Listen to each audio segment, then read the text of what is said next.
dovrebbe essere qualcosa di stupendo tra noi, qualcosa che darebbe rogna a tutti gli avvoltoi, che metterebbe me e te là sul podio. E invece ci troviamo persi in un rapporto amore-odio. Cadiamo a picco e non dico che non è mia la colpa, giochiamo a chi si fa più male in una storia morta. Potremmo ancora ridere e tenerci mano per non uccidere un rapporto dove noi crediamo ancora. Vita è fragile ma conterà diverso, una stella che lampeggia nei miei occhi mentre penso. E primi baci, primi screzi, poi litigi, le prime parole false, confortarmi degli amici.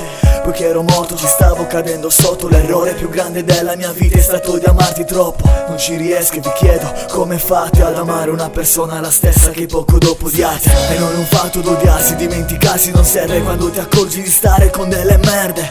Asciugo lacrime e la mente non dimentica di chi ti è stato accanto ma poi accanto non ti merita. E non è un fatto d'odiarsi, dimenticarsi non serve quando ti accorgi di stare con delle merde. Asciugo lacrime e la mente non dimentica di chi ti è stato accanto ma poi accanto non ti merita.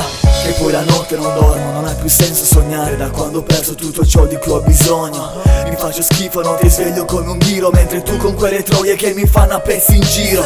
Avrò sbagliato ma dove sarà lo sbaglio di stare sempre seduta a subire con il guinzaglio? E la rivincita di chi ha sempre sofferto, di chi ti è stato sempre dietro, è la avuta nel di dietro. Io volto pagina, non vivo nel ricordo, e tu eri musica per me solo che adesso sono sordo. E adesso bevo la salute, senza te sto meglio. Eri l'incubo più grande ma adesso sono sveglio. E poi di meglio da fare che criticarti, perché l'insulto più grande è stato fidanzarmi con te. Se quanto è bello ridere se il tempo vola, tu che sei chiusa mentalmente da tale restare sola. E non è un fatto d'odiarsi, dimenticarsi non serve quando ti accorgi di stare con delle merde.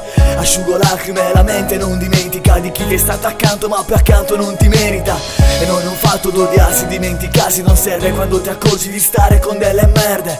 Asciugo lacrime e la mente non dimentica di chi ti è stato accanto ma poi accanto non ti merita.